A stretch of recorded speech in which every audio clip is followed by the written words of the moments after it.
bienvenue dans cette nouvelle vidéo. Aujourd'hui j'aimerais aborder un sujet qui est la base de notre quotidien. C'est quel serait le meilleur suivi médical, ou en tout cas quel est mon suivi médical. Donc je suis passée par plusieurs étapes, beaucoup de recherches, beaucoup de médecins qui me comprenaient moyennement, voire pas du tout. Et là je suis sur un suivi où je me sens vraiment comprise, entendue. Après on n'a pas toujours les solutions miraculeuses, on n'a pas toujours les trucs incroyables qui vont me permettre d'aller bien au quotidien. Mais en tout cas, je suis avec des médecins qui croient en moi, qui me font confiance et qui me soutiennent. Et ça, c'est indispensable, je pense, pour se sentir le mieux possible et être soutenu le mieux possible. Le plus important pour moi, c'est le basique, c'est celui du quotidien, c'est un bon médecin traitant. Un médecin traitant qui vous fait confiance, qui a confiance en vous, et un médecin traitant qui vous écoute quoi qu'il arrive. J'ai la chance incroyable d'avoir un médecin traitant que j'ai depuis mes 6 ans, qui m'a connue avant la maladie, au début de la maladie, pendant la maladie, jusqu'à maintenant. Et ce médecin, quoi qu'il arrive, quand je lui donne des symptômes qui paraissent inhabituels et qui n'étaient pas là avant, quand je lui exprime de nouvelles souffrances qui arrivent au quotidien, elle ne remet jamais ma parole en doute, elle a confiance en moi et j'ai une confiance absolue en elle. Et avoir un médecin qui est à notre écoute, qui nous soutient quoi qu'il arrive, qui recherche des solutions ou qui des fois n'a pas de solution, mais qui nous entend, nous écoute et nous croit, c'est essentiel. Donc avoir un bon médecin traitant en qui vous avez confiance et qui a une totale confiance en vous, c'est indispensable. Vraiment, j'insiste. Il faut en avoir un absolument. Alors, les médecins traitants sont surchargés. Donc il arrive souvent que mon médecin traitant soit en arrêt à un moment donné, il faut qu'elle récupère. Donc elle a collaboré pendant quelques années avec un médecin traitant, avec qui j'ai pu faire connaissance plusieurs fois, qui connaît mon dossier. Et quand mon médecin traitant est absent, je vais systématiquement chez elle. C'est mon médecin de secours, un médecin qui m'aide et qui m'entend et qui me comprend également. Comme ça, si j'ai un problème d'ordonnance, que ce soit ordonnance kiné, ordonnance traitement, si j'ai un problème de crise de douleur qui doit être géré le plus vite possible, je sais que j'ai confiance en elle et je sais que je peux aller lui parler et je serai entendue. Alors, elles n'ont pas de pouvoir magique, mais elles peuvent, en cas de douleur éventuellement, prescrire une session plus longue de décontracturants. Ça peut être des moments quand je suis en crise, ça peut être quelques jours d'anti-inflammatoires. Ça, je démarre jamais moi-même. Je tiens vraiment à ce que ce soit le médecin qui tâte.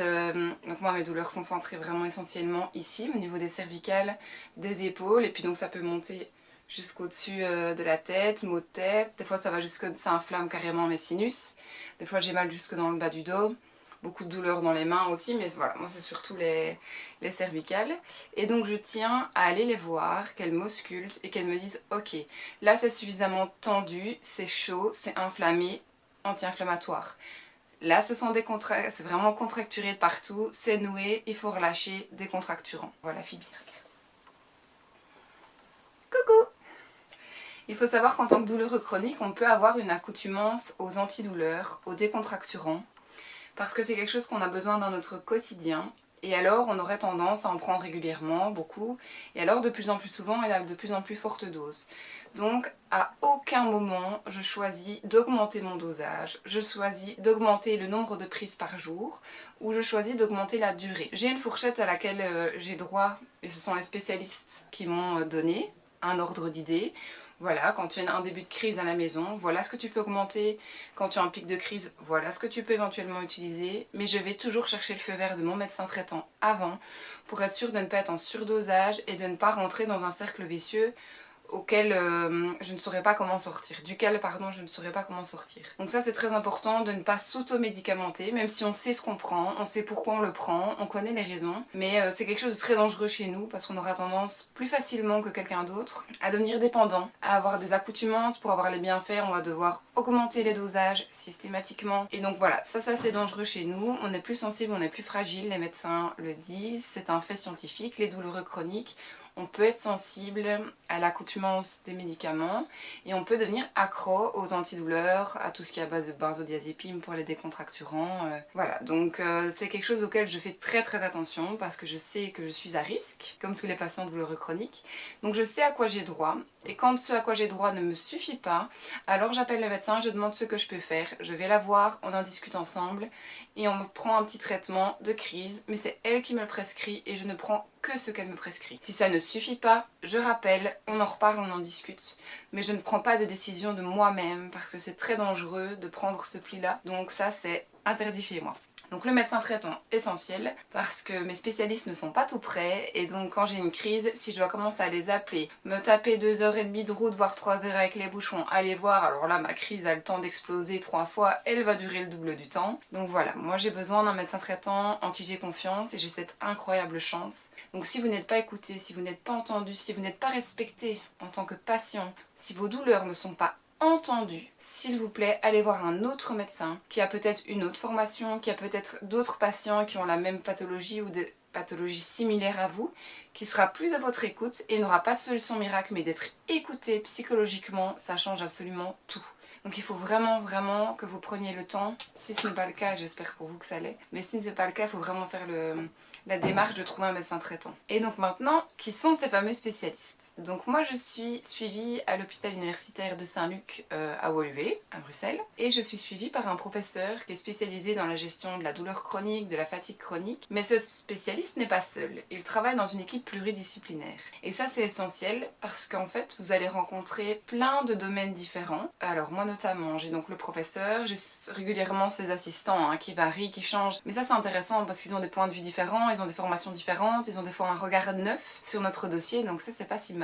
Et alors surtout ce qui est super chouette, c'est que j'ai l'infirmière du service qui nous suit, le kiné, un psychologue bien entendu, ergothérapeute également. Et donc toute cette équipe-là, je la rencontre pas tous les ans, bien entendu. Je l'ai rencontrée au moment de mon premier diagnostic en 2013. J'ai pu rencontrer toute cette équipe au complet. Donc j'ai dû être hospitalisée parce que c'était trop loin de chez moi, je pouvais pas aller au rendez-vous tous les jours, aller-retour, impossible. Donc j'ai été hospitalisée, j'ai rencontré tout le monde, ils ont pu faire une réunion d'équipe et poser un diagnostic. Depuis, j'ai dû être hospitalisée plusieurs fois pour m'aider à contrôler ces douleurs, pour m'aider à mieux gérer ma fatigue, me donner des outils, des astuces médicamenteuses, mais pas que, beaucoup d'autres choses. Et donc j'ai pu les rencontrer. À chaque hospitalisation, je revois l'entièreté de l'équipe. On refait un point sur où j'en suis, quelles sont mes difficultés les plus essentielles du moment, qu'est-ce qui est le plus dur pour moi, et on travaille là-dessus ensemble. Donc souvent je prends un carnet avec moi en hospitalisation et je note toutes leurs idées.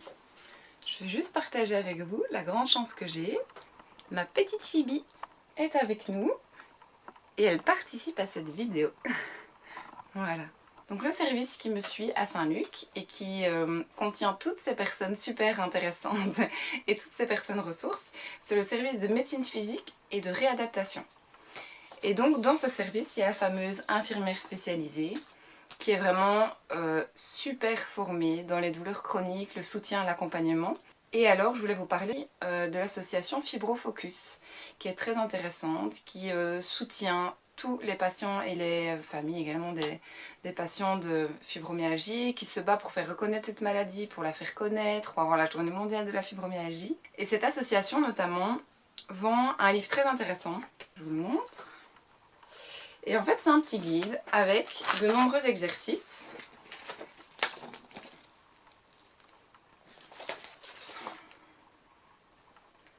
De nombreuses pistes pour pouvoir faire des exercices qui nous permettent, comme le titre l'indique, à retrouver de l'autonomie, mais en tout cas pouvoir se remobiliser avec un minimum de douleur. Alors attention, je ne suis pas du tout inscrite dans cette association, je ne fais pas partie de ce groupe, ils ne m'ont absolument pas demandé de vous faire la promo de ce livre, mais je voulais vous en parler parce qu'il a pu m'aider. Pas pour moi seule, je m'en sers pas seule, je décide pas moi-même de quels sont les exercices qui sont bons ou pas bons pour moi. Moi, ça fonctionne pas comme ça chez moi.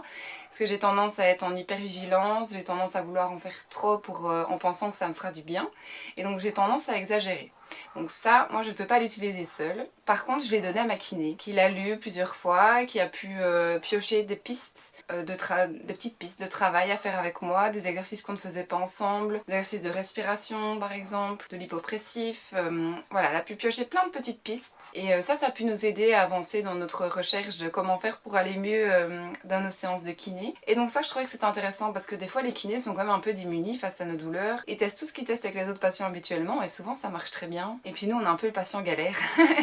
Donc ça m'a fait plaisir et ça m'a fait du bien pour une fois, de pouvoir moi lui apporter une piste. Donc voilà, je voulais partager avec vous ce livre qui m'a, moi en tout cas, bien servi. L'infirmière spécialisée m'a également aidé à remplir un schéma corporel. Donc en fait j'avais un petit bonhomme, très classique, un humain, en noir et blanc. Et j'avais un code couleur. Je devais entourer en vert les zones douloureuses qui sont tout à fait acceptables pour moi. En jaune les zones douloureuses qui sont pénibles au quotidien mais gérables. Et en rouge les zones douloureuses qui sont handicapantes, plus au quotidien pour moi et qui m'empêchent de vivre sereinement et normalement comme toute autre personne qui ne souffre pas de ma pathologie. Ça m'a été très utile pour me rendre compte de l'ampleur des dégâts et pour me rendre compte que ok, c'est normal en fait que je galère autant. Quand je vois mon schéma corporel de douleur, ok, là je me rends compte. Donc moi je trouve que ça m'a permis une bonne prise de conscience. Et c'est un sacré guide aussi pour les médecins qui vous soignent parce qu'en fonction de vos zones douloureuses, on va prescrire de la kiné, on va expliquer au kiné différemment. En fonction de vos zones douloureuses, l'ergothérapeute va vous proposer des positions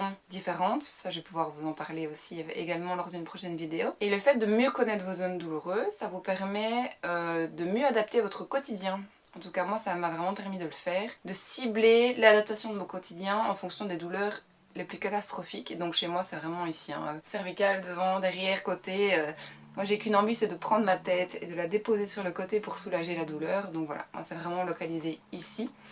Et donc j'ai pu me concentrer dans mon quotidien, sur l'ordinateur, la télé, quand je lis, dans mes passions, comment je peux adapter ce que je fais, la façon dont je me tiens pour soulager ces cervicales un maximum. Donc le schéma corporel au top. Elle m'a conseillé également de faire un journalier de la douleur, que je ne savais pas du tout qu'il était possible de faire, je n'avais jamais pensé en fait. Et donc pendant une semaine, toute la journée, je notais mes activités, heure par heure, ce que je faisais. Et dès que j'avais un changement au niveau de la douleur, alors que ce soit positif ou négatif, dès que j'avais une douleur qui empirait, je la notais. Dès que j'avais une douleur qui se sentait mieux, qui s'apaisait, je le notais. Je notais également chaque prise de médicament sur la même feuille. Donc c'est très simple, il y avait juste une colonne heure, une colonne activité, une colonne médicament et une colonne la douleur, point d'interrogation, où vous en êtes. Et donc dès que j'avais un changement d'activité ou de douleur ou une prise de médicament, j'entrais une nouvelle ligne. J'ai fait pendant une semaine. C'était énergivore, c'était pelant, c'était déprimant, c'était agaçant, mais ça m'a énormément aidé. Pourquoi? Parce que je me suis rendu compte que j'avais un pic de douleur tous les jours de 14h à 16h. Je m'en étais jamais rendu compte avant. J'avais l'impression d'avoir mal en continu, ce qui est le cas, du réveil au coucher. Et j'avais pas du tout conscience que j'avais de nombreux pics sur la journée, mais de nombreux pics vers le bas aussi, de moments de soulagement. Et d'en prendre connaissance, ça m'a permis de les savourer davantage, parce qu'à un moment donné, on est tellement saturé par cette douleur qu'on se rend plus compte. Donc ça m'a fait du bien de prendre conscience de ça. Mais ça a surtout aidé mon médecin, qui s'est dit, ok, là, à ce moment-là, de 14h à 16h, sa douleur est absolument pas couverte, il faut que j'intervienne. Donc on a modifié mon traitement médicamenteux pour pouvoir soulager cette crise. La nuit, je me suis rendu compte grâce à ce journalier que je me réveillais entre 15 et 20 fois par nuit, tellement la douleur était violente. Donc on a également adapté mon traitement pour que je puisse avoir un antidouleur retard qui permet d'agir durant la nuit. Ce qui a diminué mes réveils, là je suis plus ou moins entre, allez, 5 à 7 réveils par nuit les bonnes nuits, et je suis à 10 à 15 réveils en grosse crise de douleur. Mais au quotidien, c'est plus 20 réveils, c'est des fois 5 réveils. Et ça, pour les fatigues, c'est très intéressant. Donc voilà, sur le moment de le faire, c'est pas très agréable, c'est pénible, on a l'impression d'être accroché à ce carnet pendant une semaine. Mais ce carnet va nous dégager des pistes super intéressantes que nous, on ne verra peut-être pas, mais que notre médecin ou que l'infirmière, en l'occurrence, moi c'était l'infirmière qui a fait ce travail-là avec moi, qui m'avait aidé un petit peu à mettre en évidence tous ces points qui revenaient en fait quotidiennement, hein, les points communs, voilà. Tous les jours à la même heure, j'avais un pic, toutes mes nuits étaient catastrophiques. Voilà, on a pu s'en rendre compte grâce à ce journalier de la douleur. Donc ça, au top, l'infirmière spécialisée, elle m'a vraiment bien aidée, encore merci à elle. Ensuite, il y a un kiné spécialisé qui lui est formé dans la douleur chronique et qui m'a proposé d'autres exercices. Donc je l'ai vu tous les jours lors de mon hospitalisation et il m'a dit voilà, qu'est-ce que vous faites avec votre kiné? J'ai décrit. Il m'a dit ok super, je vous conseille davantage de sport, ça je vous conseille pas, ça marche pas, je m'agaçais, je disais oui mais ça marche pas. Il m'a expliqué pourquoi ça ne marchait pas chez moi. Ok, c'est pas moi qui suis anormale, il y a une explication, ça fait du bien. Ensuite il a pu me proposer de nouveaux exercices. Alors attention, ma kiné n'a pas la même formation que lui, donc elle n'a pas pu être nécessairement à l'aise avec tous les exercices, ce que je comprends parfaitement. Mais on a modifié notre séance ensemble, ça m'a permis de relancer la discussion avec elle, on a énormément échangé ensemble. Et là, on fait vraiment des séances qui m'aident à chaque fois. Et ça, c'est super chouette. Donc voilà, lui c'était plutôt montrer de nouveaux exercices et regarder un petit peu au niveau de mon état physique. Est-ce que j'étais vraiment dans un bon état physique au niveau de l'endurance? Est-ce que c'était catastrophique? Quoi faire? Comment faire? Voilà. Lui était vraiment formé et très ouvert à la discussion, donc intéressant. Un psychologue aussi qui est formé là-dedans, qui voit un petit peu psychologiquement où j'en suis. Parce qu'on sait que quand on est mal, bah, on a tendance à faire beaucoup moins de choses, à être plus sensible, plus irritable, plus triste, à se crisper, à être plus statique. Et tout ça, ça peut déclencher des cercles vicieux qui vont déclencher des crises dans la douleur. Donc lui a pu m'aider à prendre conscience de ça. Je peux pas gérer mes douleurs, c'est pas moi qui décide quand j'ai mal, quand j'ai pas mal, mais mon état psychologique influence ces douleurs, positivement, négativement. Donc je peux pas solutionner l'affaire, mais j'ai des pistes maintenant pour aller mieux et pour mieux gérer mes crises. Et je peux retrouver un peu ce copilotage comme j'en parlais dans ma vidéo précédente. Donc lui m'a bien aidé aussi par rapport à ça. Et l'ergothérapeute, elle a vraiment pu me donner des pistes sur comment bouger mes positions au quotidien, comment écrire avec moins de douleur, comment taper sur l'ordinateur avec moins de douleur, comment m'installer dans le divan avec moins de douleur, comment dormir avec moins de douleur. Donc là j'ai énormément de pistes à partager avec vous, donc ça ce sera une prochaine vidéo parce que j'ai trop à dire. Et donc tous ces apprentissages là j'ai pu les faire grâce à l'hospitalisation. Alors quand on est aux études, qu'on a un stage à réaliser, un stage TFE bien entendu, et qu'on nous dit non bah là stop en fait vous êtes au bout du rouleau, physiquement vous avez dépassé toutes vos limites, psychologiquement vous avez dépassé toutes vos limites, maintenant on s'arrête, on prend une semaine ensemble et on refait le point. Bah c'est pas agréable à entendre, on a envie de continuer nos études, on n'a pas envie de prendre ce temps là, mais ça m'a changé la vie, ça m'a permis de prendre davantage conscience de l'impact de cette santé sur mon quotidien, de l'importance du respect de mon corps, de mes limites, et quand je le respecte et que je l'écoute et que je l'entends, eh bien mes douleurs vont beaucoup mieux. Donc l'hospitalisation n'était pas super intéressante quand on me l'a annoncé, mais en fait ça a été une révélation pour moi, donc je voulais partager ça avec vous. Et donc elle est mon suivi à Saint-Luc, donc j'ai eu plusieurs hospitalisations. Et là maintenant je suis plus ou moins stabilisée, ça se passe bien. Donc là je vois ma spécialiste une fois par an et son assistant une fois par an. Donc je vais à Saint-Luc environ tous les 6 mois pour faire un point sur mon traitement, dire où j'en suis dans les douleurs. On travaille sur une reconnaissance au niveau du SPF handicap. Et voilà, on est vraiment en train de se battre pour ça, pour moi, pour m'aider dans mon quotidien, parce qu'un quotidien sans revenu n'offre pas beaucoup de perspectives d'avenir, donc on se bat pour ça actuellement ensemble. Donc ça c'est pour l'équipe pluridisciplinaire à l'hôpital de Saint-Luc. Je suis également suivie par une généticienne. Alors là c'est un peu plus près de chez moi, c'est à une demi-heure, c'est chouette. C'est une piste qu'on m'a proposée très tardivement. J'ai eu les premiers rendez-vous il y a seulement quelques années, donc c'est très récent. Et pour tous les douloureux, fatigue chronique, tous ceux qui sont fibromyalgiques, et l'air dans l'os, on ne sait pas trop, voilà, toutes ces zones nébuleuses, je vous conseille vraiment, j'espère que vos médecins traitants pourront vous appuyer dans cette démarche. Je vous conseille vraiment d'aller faire juste un rendez-vous, d'aller voir une généticienne et de dire voilà, mon quotidien c'est ça. Est-ce que pour vous il y a une piste génétique à explorer ou non? Parce qu'en fait on s'est rendu compte que chez moi il y avait une piste génétique à explorer clairement. J'ai un gène qui a muté et qui peut expliquer en partie les choses, pas tout.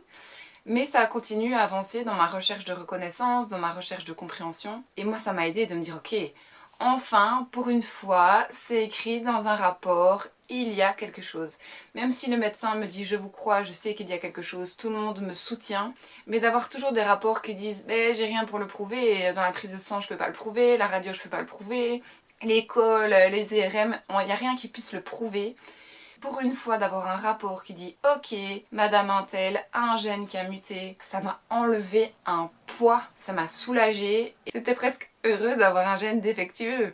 Parce que enfin sur un papier c'est écrit noir sur blanc, madame Intel a ça. Et je peux le prouver. Et ça c'était vraiment un bonheur. Donc si vous n'avez pas eu l'occasion de le faire, je vous conseille vraiment d'en parler et de prendre rendez-vous. Et à la limite cette personne vous dira bah non je suis désolée, vous aurez attendu un petit peu, vous aurez eu un petit peu d'espoir. J'espère que cette personne pourra vous aider, mais au moins c'est une piste de plus à explorer. Et moi qu'est-ce que j'aurais aimé qu'on me la conseille il y a 10 ans. Donc voilà. Ce gène moi je l'ai depuis la naissance, donc si on l'avait découvert il y a 10 ans, on m'aurait peut-être soigné différemment, j'aurais peut-être été reconnue plus vite, j'aurais moins forcé et ma douleur serait peut-être moins élevée qu'actuellement, donc une piste que je vous conseille fortement. Et alors pour le quotidien, j'en ai parlé dans ma vidéo précédente, donc je vais être assez brève. J'ai un suivi de kiné 2 fois par semaine. Alors mes kinés ne sont pas spécialisés spécifiquement fibromyalgie et l'air dans l'os, et j'en ai 2. Alors pourquoi j'en ai 2? Ça s'est fait très naturellement en fait, donc j'avais une kiné une fois semaine, et cette kiné que j'adore, qui me suit depuis des années, a eu un petit bébé. année et donc j'ai eu une remplaçante avec qui je me suis en fait très bien entendue également, qui sortait des études, qui était en fait hyper compétente dès le début, avec qui je pouvais bien échanger et qui a une autre façon en fait d'aborder les choses et qui a une autre façon de masser et de traiter mes cervicales. Et je trouvais que son moyen de travailler était super intéressant pour mon corps et ma kiné ne travaillait pas le vendredi, celle qui me suivait habituellement. Et donc je me suis dit pourquoi pas enfin passer ce cap de 2 fois semaine,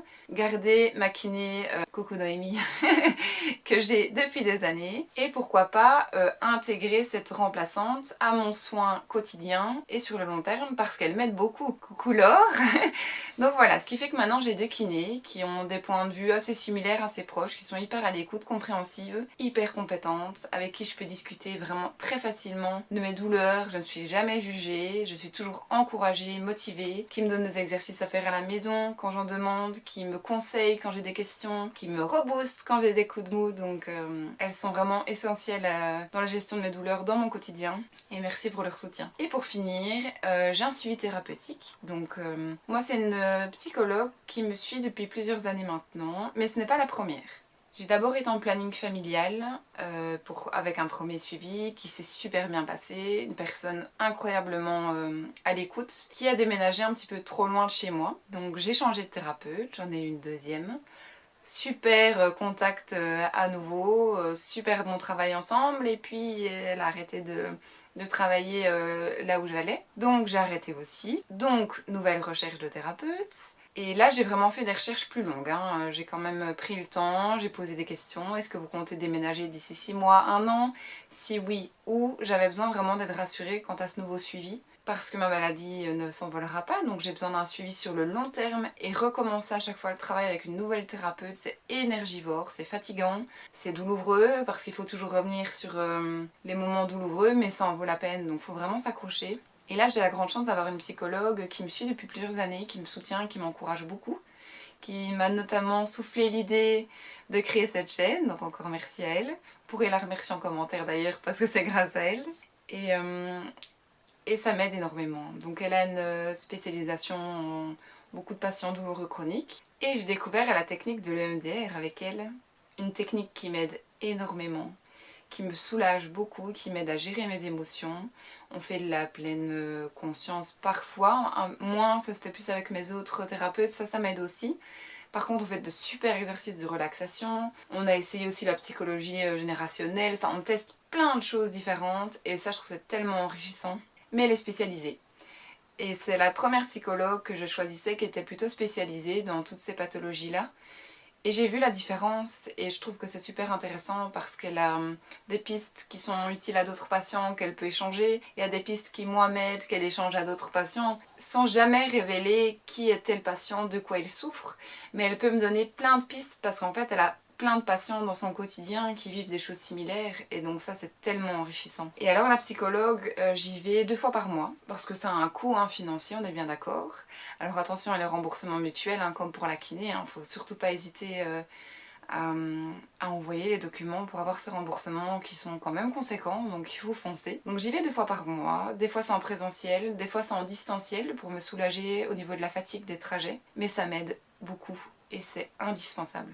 Donc pour moi vraiment mon suivi quotidien c'est le médecin traitant en cas d'urgence, 2 fois par an à Saint-Luc dans le service spécialisé, 2 fois kiné par semaine et la psychologue 2 fois par mois. Ça c'est mon environnement quotidien de soins qui m'aide à accepter et à vivre mieux mon quotidien et qui m'aide à trouver toutes ces pistes que je partage avec vous. Donc si vous avez déjà ce soutien et cet encadrement, je ne vous apprends pas grand chose et j'espère que ça vous aide autant que ça m'aide. Par contre, si ce n'est pas encore le cas, eh bien foncez. Foncez et ne vous arrêtez pas à un centre parce que moi j'ai d'abord testé un centre de douleur chronique où j'ai pas du tout été entendue, où j'ai pas du tout été écoutée, je suis ressortie en pleurs du rendez-vous, c'était une horreur. J'ai testé un autre service dans un autre hôpital et là c'était la révélation, ok on m'entendait enfin. Donc ne vous arrêtez pas au premier rendez-vous, je sais que c'est difficile, c'est douloureux, c'est fatigant, c'est des démarches, c'est des mois d'attente, c'est de la fatigue, c'est des douleurs au moment du rendez-vous, dans la salle d'attente, pendant le rendez-vous, après le trajet. Ça en vaut la peine, donc allez-y. N'hésitez pas à demander à votre entourage de l'aide dans votre prise de rendez-vous. Si vous sentez que vous en avez besoin mais que vous n'en avez pas la force, n'hésitez pas à le dire et à être entouré. Alors voilà pour cette nouvelle vidéo, j'espère qu'elle vous a plu, j'espère qu'elle vous a aidé, j'espère qu'elle vous a intéressé. Je tiens à remercier Phoebe qui m'a soutenue pendant tout le tournage de cette vidéo, qui m'a fait des câlins et des ronrons, qui vous envoie plein de bisous. Et moi je vous souhaite une très belle journée, je vous souhaite beaucoup de positif. Si vous êtes en période de crise, je pense à vous, courage. Si vous êtes dans une bonne période, eh bien super, profitez-en raisonnablement. Et bien d'ici la prochaine vidéo, je vous souhaite beaucoup de bonheur et prenez soin de vous.